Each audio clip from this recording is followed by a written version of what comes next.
Assalamualaikum warahmatullahi wabarakatuh dan selamat pagi.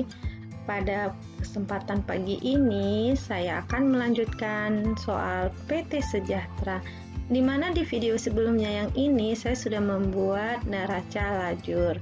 Untuk kali ini, di video kali ini saya akan membuat laporan keuangan dari PT Sejahtera. Berikut ini yang saya siapkan. Saya menyiapkan kolom neraca lajur dari PT Sejahtera, di mana kolom neraca lajur ini untuk membantu kita untuk memudahkan menyusun laporan keuangan. Berikutnya adalah kolomnya. Karena kita membuat laporan keuangan yang akan dibuat dalam video kali ini ada laporan laba rugi, ada laporan perubahan modal, ada neraca, dan laporan arus kas. Oke, kita mulai dari laporan laba rugi. Ini adalah kolom dari laporan laba rugi. Untuk memudahkan kita menyusun laporan laba rugi, kita siapkan neraca lajur, di mana untuk membuat laporan laba rugi, kita fokus melihat kolom income statement atau laba rugi, yang ada di neraca lajur. Kalau sudah, kita masukin dulu untuk nama-namanya. Yang pertama adalah mencari penjualan bersih. Jadi kita lihat dulu dari kalimatnya yang sales ini, kita tulis. Oke, angkanya kita ambil yang ini ya, 725.745 yang ini. Oke.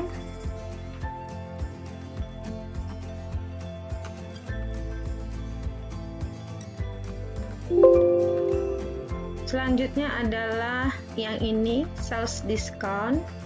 Oke, kita masukin sales discount. Oke, kita ambil angkanya yang ini. Lalu ada lagi yang ini, sell return. Untuk freight collected dan late fees collected kita nanti masukin ke dalam pendapatan lain-lain. Oke, kita masukin ini saja dulu.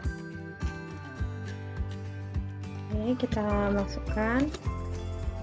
Karena ini sales discount dan sell return yang ini ya, ini adalah posisinya ada di sebelah debit berlawanan dengan sales, maka ini ditambahkan dulu. Kita tambahkan.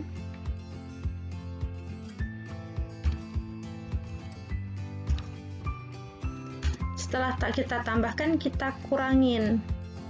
Karena sell discount dan sell return itu adalah pengurang dari penjualan. Kalau sudah kita kurangin,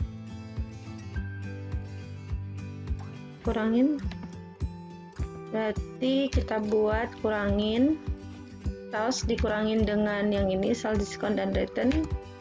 Jadi kita tambahkan dulu baru kita kurangin ya.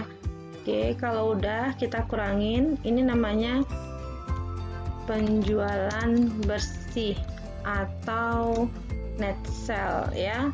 Oke, kita lanjut ke berikutnya, yaitu untuk menghitung harga pokok penjualan atau cost of goods sold. Oke ya, kita ambil dulu angkanya adalah cost of goods sold ini dia.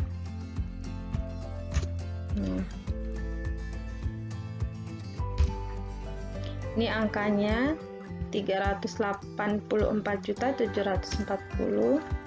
Lalu ada akun freight paid. Oke.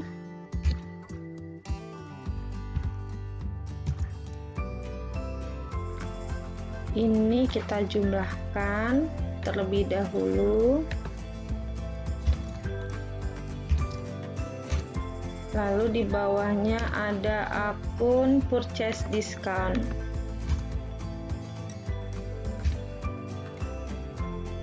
Ini dia purchase discount. Jadi ini ditambahin. Jadi COGS-nya ditambah dengan fresh paid.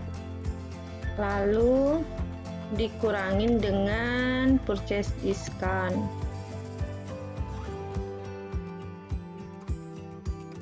Oke, kita kurangin. Kalau udah dikurangin, ini namanya adalah harga pokok penjualan atau COGS ya. Oke. Kalau udah, kita kurangin dari penjualan bersih dengan harga pokok penjualan. Oke, kita kurangin yang ini.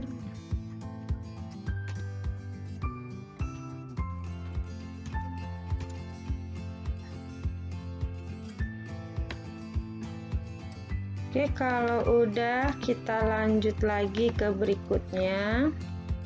Ini udah, ini laba kotornya.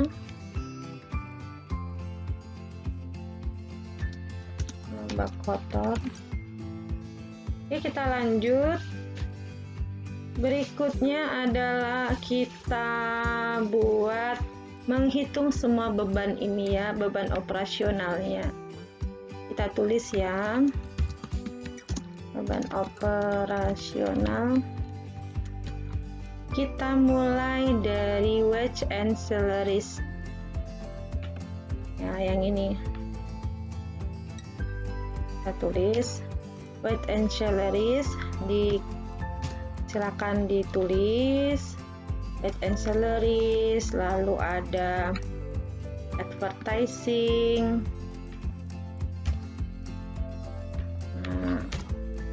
Oke, ini wage and salaries-nya ya. Kita lanjut advertising expense, lalu kita lanjut lagi semua nomor akun 6 kita pindahkan yang ada di income statement ya.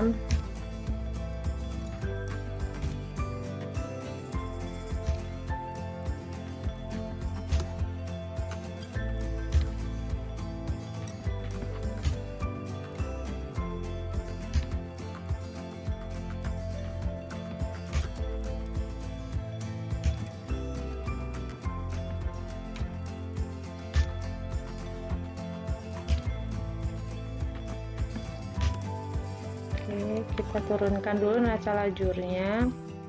Kita tadi sudah sampai surplus expense. Kita lanjut maintenance. Jadi tulis nama akunnya lalu jumlahnya. Oke, kita lanjut semua nomor 6 ya. Terlebih dahulu kita tulis. Kalau nggak ada berarti nggak perlu kita buat, ini kosong berarti nggak perlu, yang ada isinya saja yang kita buat. Oke, kita lanjut.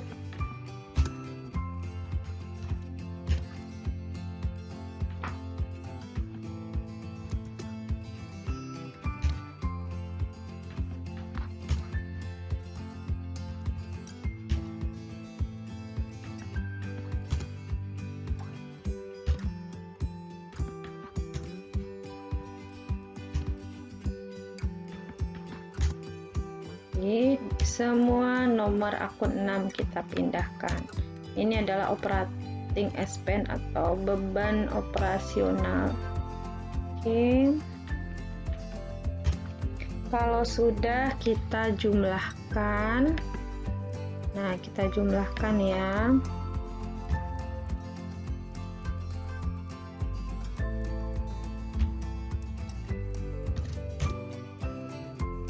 Ya, kita jumlahkan semua ini ya, dari wage and salary sampai late fee expense kita jumlahkan. Oke, kalau sudah kita kurangin yang tadi laba kotor, kurangnya operating expense tadi. Nah, kita kurangin. Nah, hasilnya ini nanti kita taruh lagi di bawahnya adalah pendapatan dan beban lain. Kita mulai dari pendapatan lain-lain. Kita mulai dari akun income Ini net interest income.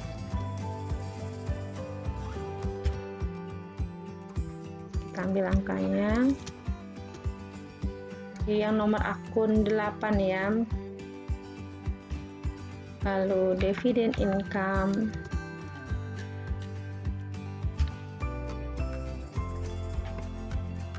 Oke. Lalu ini yang pendapatannya lagi. Tadi ada pendapatan freight collected. Ini dia freight collected. Kita tambahkan juga di sini.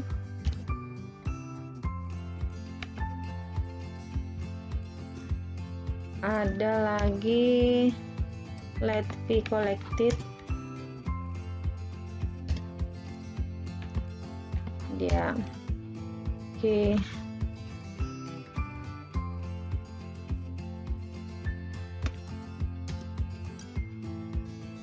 Kalau udah kita jumlahkan.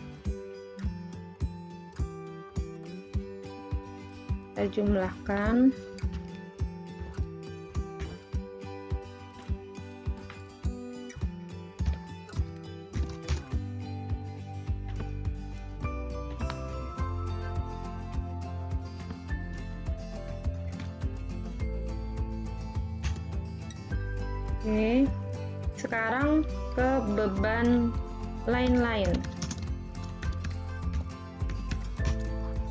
Kita mulai dari akun setelah tadi. Nanti kita mulai dari ini aja, gain or loss sell vehicle.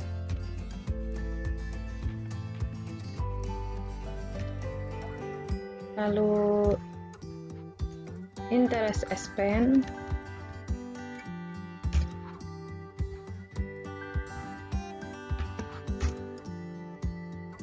Interest expense. Lalu berikutnya bank service dan income tax expense. Oke.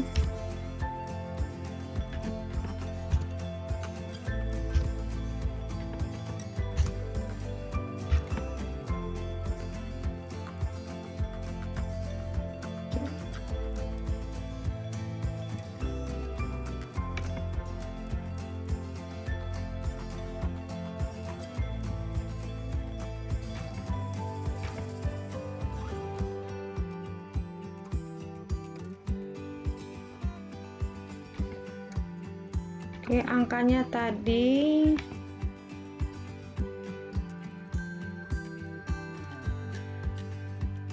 kita tadi salah ambil angka, dimulai dari, kita harus ambil angkanya dari income statement ya. Kita mulai dari tadi mana, store surplus income, tadi salah ambil akun. Yang diambil di income statement. Oke.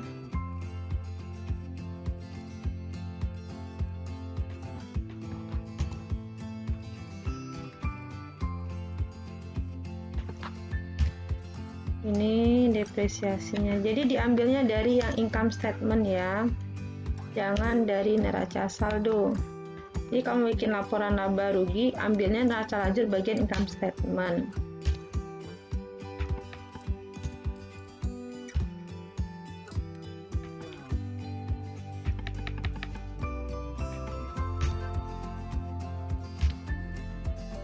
Lalu, oke sudah.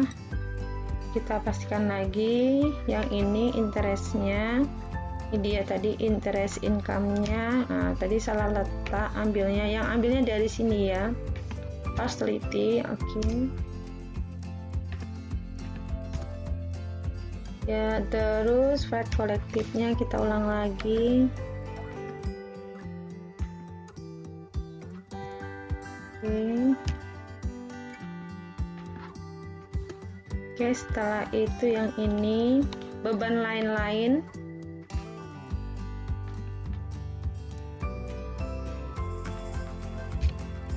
Gain or loss kita ambil yang ini.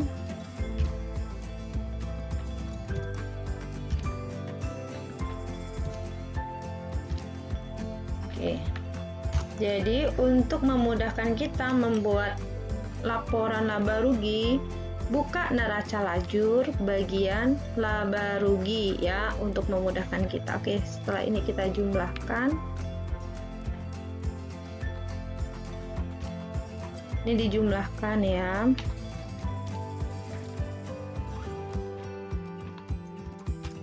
Kalau sudah, ini karena ini pendapatan lain-lain dan ini beban lain-lain, kita kurangin.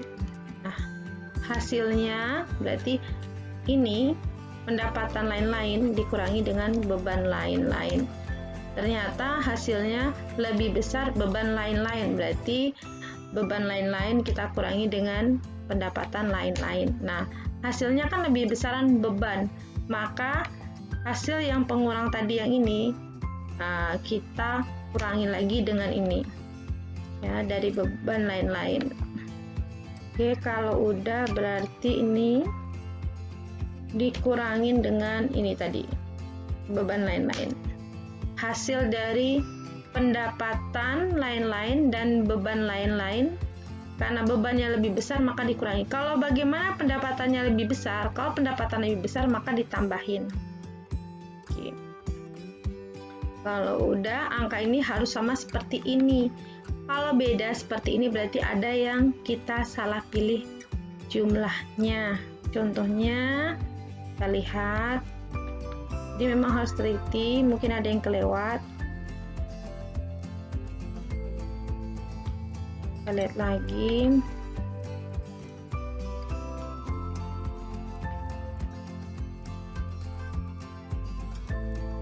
Oke, ini akun ini belum bad debt expense ini ya. Ini akun bad debt expense belum kita buat.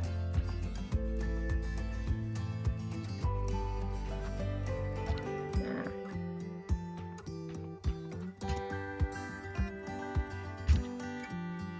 Oke. Oke, kita lihat. Jadi, yang apa yang ada di laporan laba rugi ini, di neraca lajur bagian laba rugi dengan yang kita buat di laporan laba rugi harus sama nilainya ya. Ini adalah laba usahanya, ini harus sama.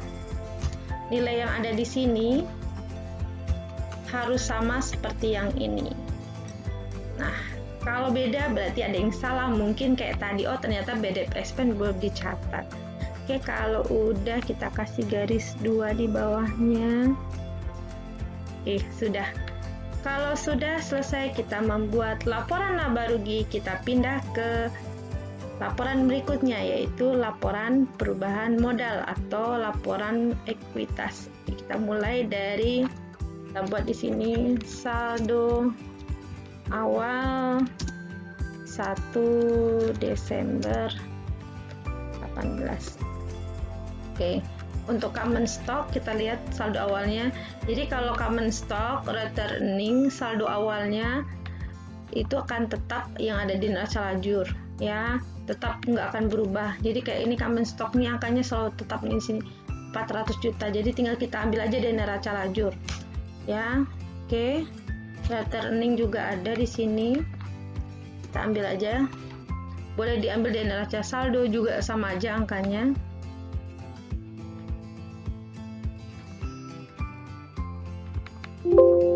Oke, lalu kita jumlahin common stock ditambah returning. Berikutnya adalah laba usaha. Oke, laba usaha ini untuk kolom ini kita tambahkan di kolom returning. Kita ambil laporan dari laporan laba rugi ini, ada angka labanya. Angka laba ini dipindahkan ke sini. Ya, dipindahkan ke kolom returning. Oke. Kalau sudah kita jumlahkan. Lalu ada dividen. Ini dia dividennya. Karena dividen ini adalah posisinya ini kan di debit kan, returning itu kan di kredit. Jadi ini adalah dividen adalah pengurang dari returning. Kita kasih kurang ya. Oke, biasanya kita buka tutup kurung atau pengurang, kita kasih lambang kurang ya. Oke, kalau udah kita jumlahin, berarti yang tadi yang saldo awal tambah laba tadi baru dikurangi dividen ya, kita kurangi dengan dividen. Ini namanya saldo akhir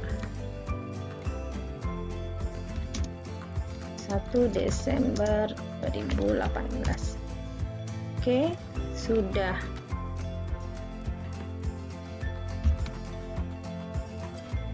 Oke, kalau udah kita lanjut lagi membuat laporan ya neraca. Ini adalah kolom yang disediakan.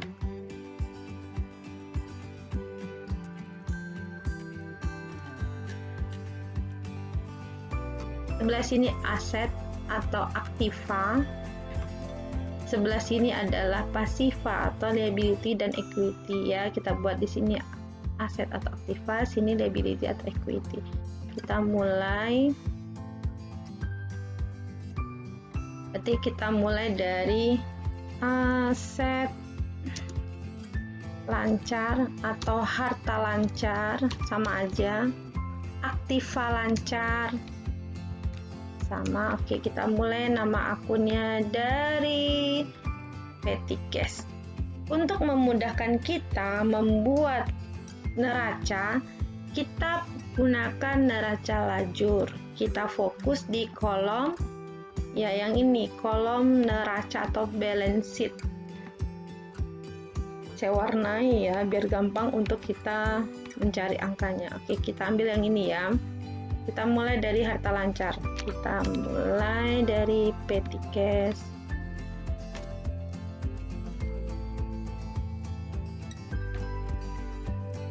Kita salin angkanya.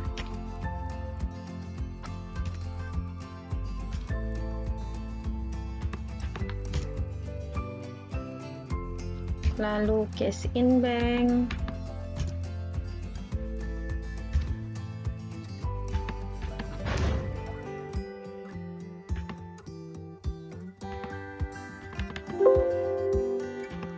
Lanjut lagi, kita pilih yang ada angkanya saja yang kita salin. Oke, ini ada akun receivable, lalu di sini ada allowance. Nah, ini adalah pengurangnya, jadi pengurangnya ini kita buat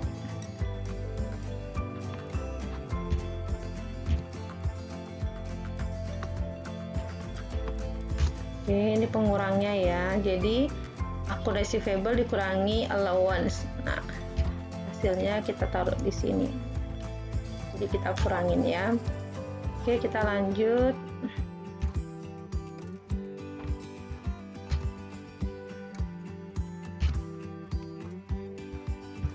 Fokus di kolom balance sheet.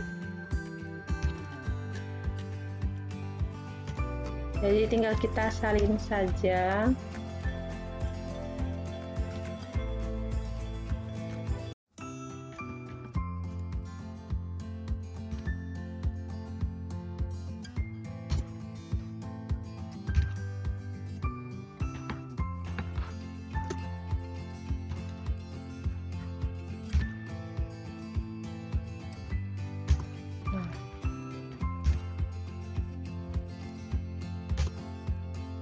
Kalau mau diketik biasa juga bisa, misalnya ini.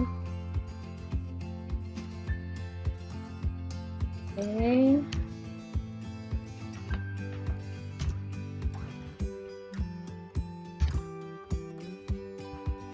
Kalau pakai Excel bisa pakai rumus bersama dengan.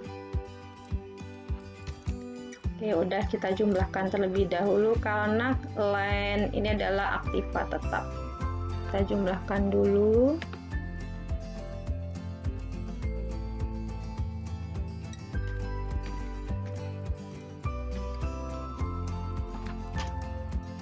Oke, ini berarti total harta lancar. Kita lanjut berikutnya, yaitu aktiva tetap.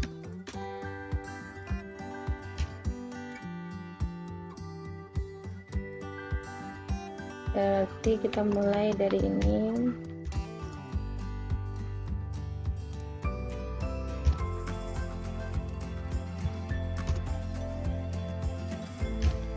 Oke.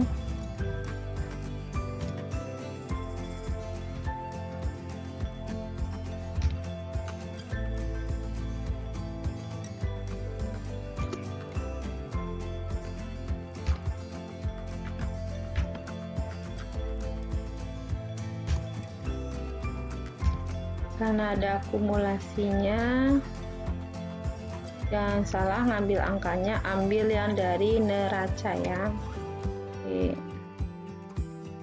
Oke. Berarti building dikurangin dengan akumulasi. Nah, seperti ini. Oke, kita lanjut. Equipment.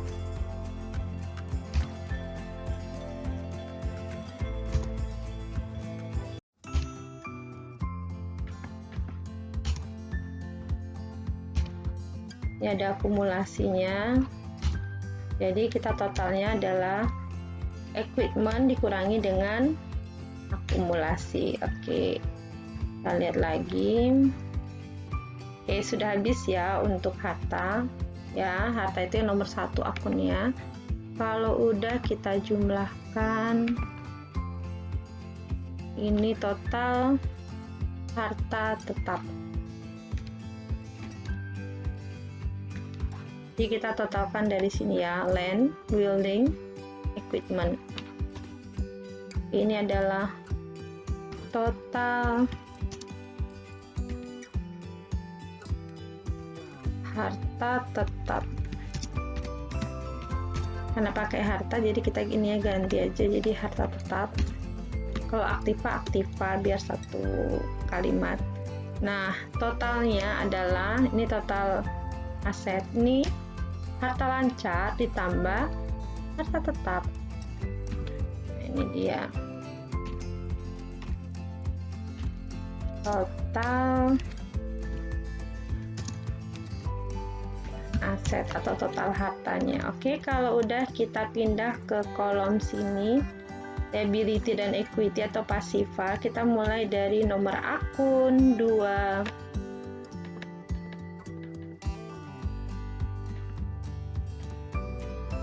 Berarti kita mulai dari, kita tulis kewajiban lancar atau utang lancar. Oke, kita tulis dimulai dari credit card. Credit card karena kosong, nggak usah langsung akun payable. Jadi angkanya, lalu accurate spend,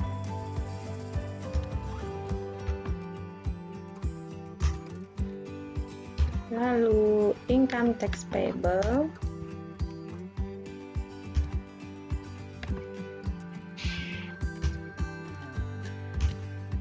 lalu kita lihat lagi ada fade out.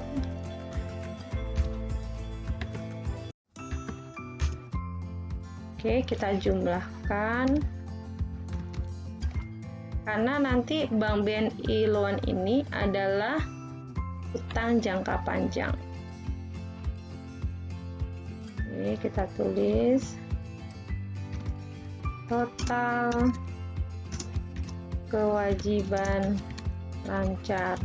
Sekarang kewajiban jangka panjang atau utang jangka panjang. Oke, kita mulai dari BNI. Kita masukin saja angkanya di sini. Oke, kalau udah kita lanjut lagi. Kita jumlahkan kewajiban lancar dan utang jangka panjangnya atau bank BNI-nya. Oke, kalau udah kita lanjut.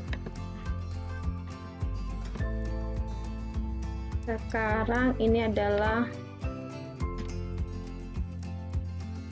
total kewajiban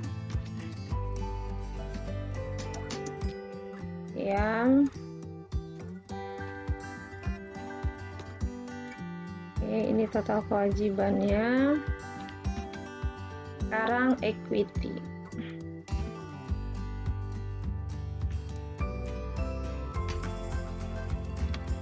Equity ini, untuk kolom equity kita lihat laporan perubahan modal. Kita cukup tulis common stock sama retained earning. Jadi bisa ambil namanya di sini common stock. Common stock angkanya tetap ya tadi 400 juta.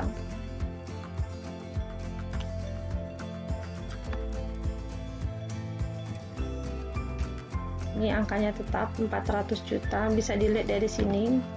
Ini dia. Oke, lalu berikutnya adalah retained earning. Angkanya kita ambil lagi dari laporan perubahan ekuitas ini. Kita ambil yang ini. Oke. Kita jumlahin.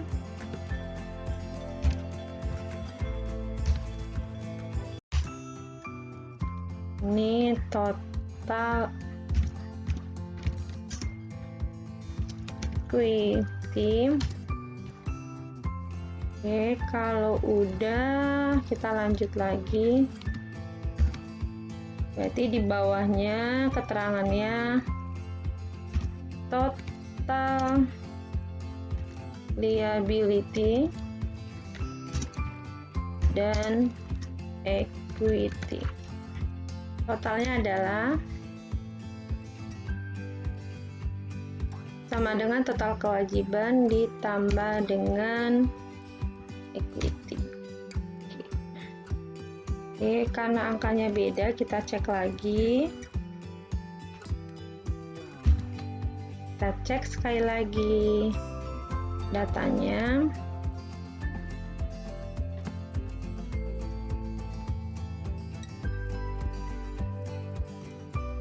Oke, udah, kita mulai cek angkanya ini.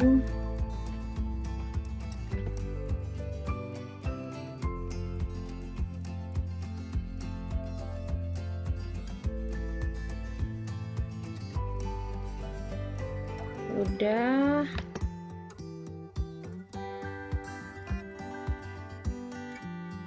Kita lihat di bagian ini harta.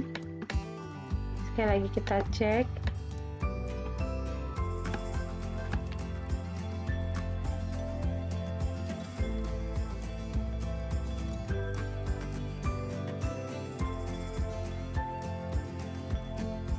Nah, ini dia ada angka yang belum dipindahkan. Ini dia kelewat satu, prepaid insurance nih ya, nggak ada. Jadi kalau misalnya beda, langsung dicari aja penyebabnya apa.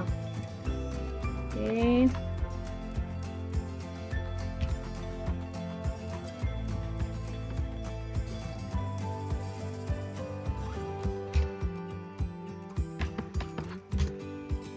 Ini sudah. Kita lihat. Oke, sudah selesai untuk membuat neraca. Sekarang kita akan membuat laporan arus kas. Selanjutnya kita akan membuat arus kas. Nah, untuk membuat arus kas, kita harus menyediakan jurnal penerimaan kas, jurnal pengeluaran kas, dan jurnal kas kecil. Lalu kita juga lihat di jurnal penyesuaiannya apakah ada yang berhubungan kas, misalnya pendapatan jasa giro. Oke, kita mulai. Kita lihat dulu dari jurnal penyesuaiannya. kita lihat, oh ya, di sini di jurnal penyesuaian ada yang berhubungan dengan kas. Ini dia cash in bank-nya. Oke, kita mulai dari ini ya. Kita lihat dari jurnal adjustment entry dulu kalau gitu. Jadi jurnal yang berhubungan kas juga tetap disiapkan. Kita buat kolomnya, lalu kita buat keterangannya. Jadi kita mulai dari arus kas dari kegiatan atau aktivitas operasional. Jadi arus kas itu ada memiliki 3 komponen.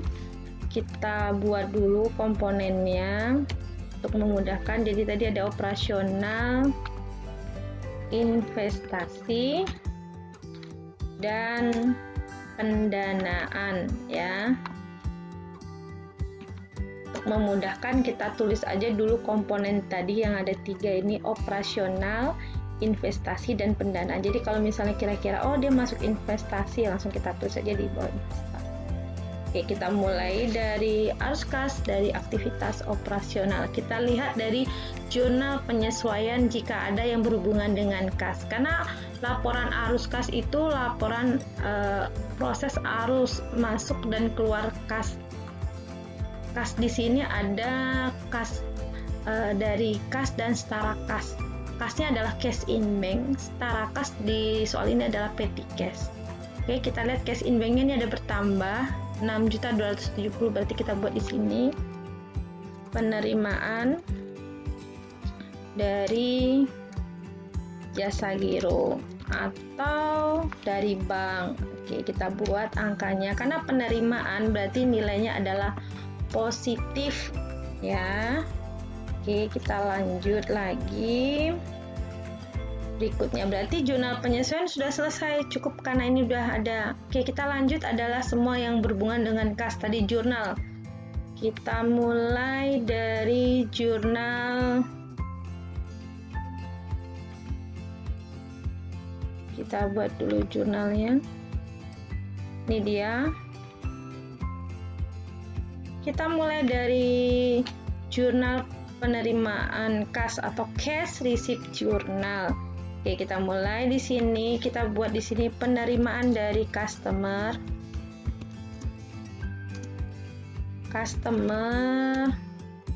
atau pelanggan. Oke. Kita lihat dari cash receipt ini yang dari cash in bank fokusnya ya, fokusnya di sini. Tapi yang dari customer, ini customer ada toko kencana, ada toko serasi, dan ada penjualan tunai. Kita jumlahkan. Berarti yang ini cash in bank-nya ya, kita fokusnya. Penjualan tunai kan juga dari customer. Nah, kita tambah juga dari toko serasi. Lalu di sini yang belum kita catat adalah penjualan vehicle. Nah, vehicle ini kan kendaraan, berarti kita jual. Berarti ini dari investasi. Kita masukin aja di sini. Penerimaan dari penjualan kendaraan. Oke, kalau penerimaan nilainya adalah positif. Oke, sudah. Jadi jurnal penerimaan kas sudah selesai. Sekarang kita ke jurnal pengeluaran kas atau cash payment journal. Oke, sudah. Kita lihatnya posisinya fokus di bagian cash in bank ya. Kita lihat yang bagian ini ya, cash in bank. Oke. Kita mulai dari kalimat di operasional dulu. Pembayaran kepada supplier atau pemasok ya.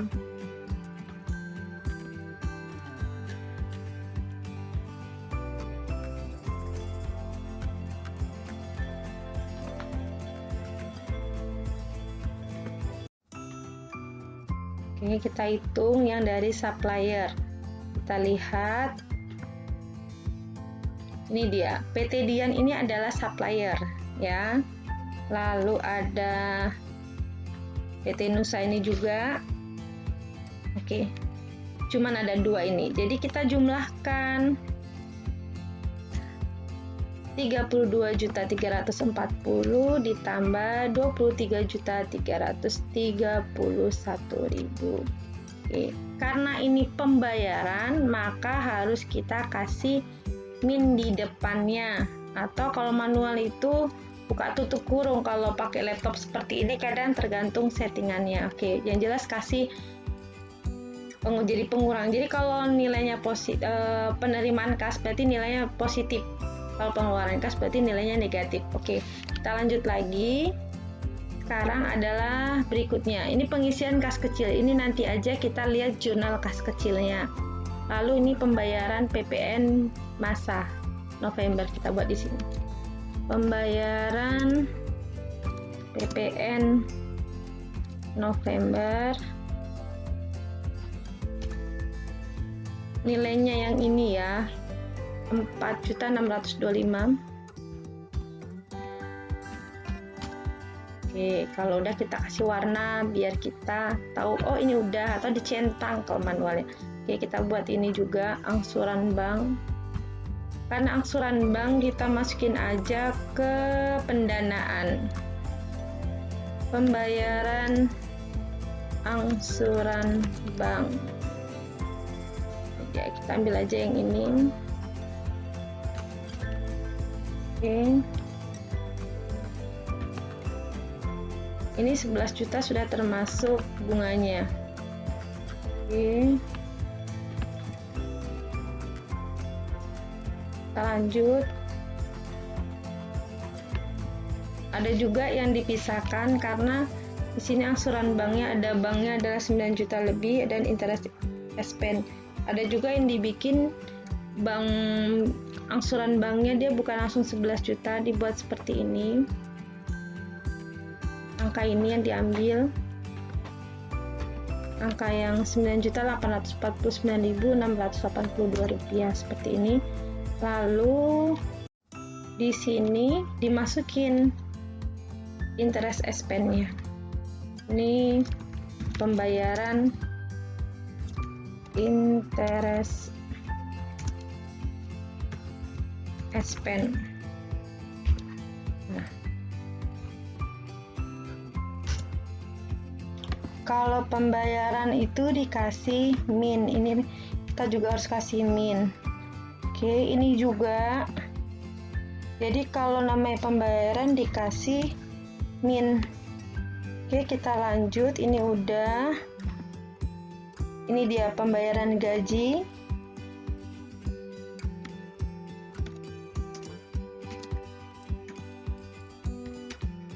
Angkanya adalah 12.633.800 rupiah.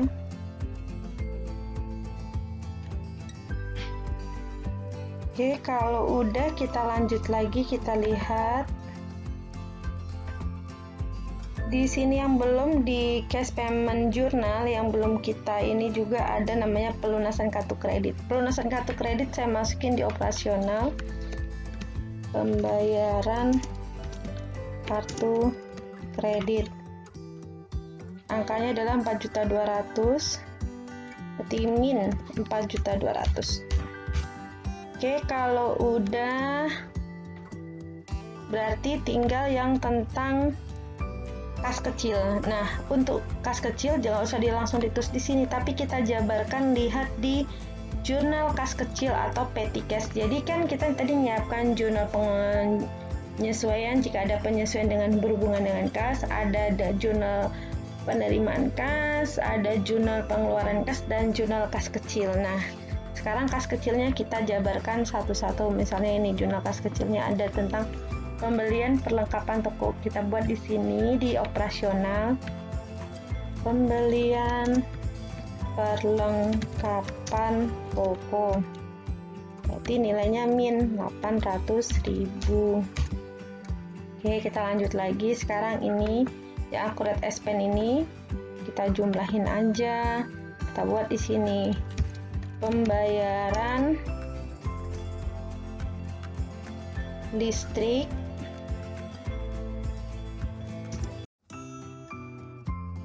PAM, dan telepon. Kita jumlahin angkanya, 450.000 ditambah dengan 750.000 ditambah dengan 475.000. Oke.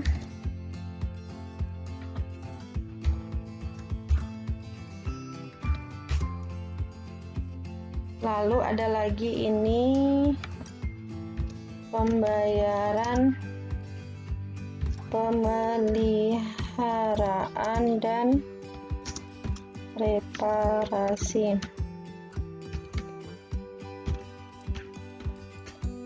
Oke, kalau udah, sekarang kita jumlahkan. Jadi, kalau penerimaan kas nilainya positif, kalau misal pembayaran kas kita negatif.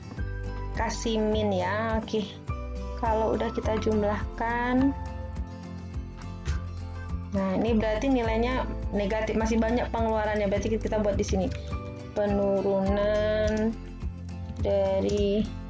Penurunan kas dari aktivitas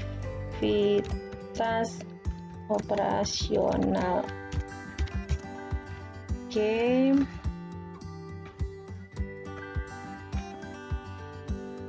Ini nilainya tinggal kita pindahkan saja sebelah sini. Jadi sekarang kita jumlahkan semuanya. Jadi bisa juga ngitungnya 49 juta dikurangi dengan 26.099.718 dan dikurangi dengan yang ini, iuran bank. Ini karena nilai masih positif berarti kenaikan dari aktivitas arus kas. Bawahnya kita buat saldo awal kas dan setara kas. Kalau untuk ujian di proses laporan keuangan, kita sudah tidak dapat neraca saldo awal. Kita lihat aja angkanya di buku besar. Nanti ada soal buku besar yang ada di laporan keuangan. Kita lihat aja di buku besar saldo awalnya. Ya, kita lihat kalau di ini bisa juga kita, karena ini soalnya saya bisa ngeliat buku neraca saldo awal, kita bisa lihat yang ini. Kalau mau lihat neraca saldo awal yang awal periode. Tapi kalau lagi ujian, nilai saldo awal ini di neraca saldo awal sudah tidak ada, karena di soal di yang bagian ketiga ini laporan keuangan, yang ada adalah buku besar ya. Kita lihat aja saldo awal di buku besar kas dan kas kecilnya, cash in bank dan petty cash. Oke, lalu di sini saldo akhir kas dan setara kas kita jumlahkan. Oke, sudah. Untuk melihat benar nggak sih saldo akhirnya adalah ini, kita lihat neraca lajur. Bisa juga dilihat di neraca lajur. Ini dia, boleh dilihat di neraca lajur nih dia. Di kolom neraca atau dilihat di laporan keuangan neraca nih. Ini dijumlahkan kas kecil dan cash in bank. Ini dia. Totalnya adalah sama ya, sudah sama. Kalau sama totalnya berarti arus kas kita benar. Oke, demikian kita membuat laporan keuangan dari PT Sejahtera. Kita membuat laporan laba rugi, membuat laporan perubahan modal, laporan neraca, dan laporan arus kas. Demikian video ini saya buat. Semoga video ini bermanfaat. Jika ada kurang, mohon maaf. Semoga bermanfaat. Terima kasih atas perhatiannya. Sampai ketemu di video berikutnya. Wassalamualaikum warahmatullahi wabarakatuh dan selamat pagi.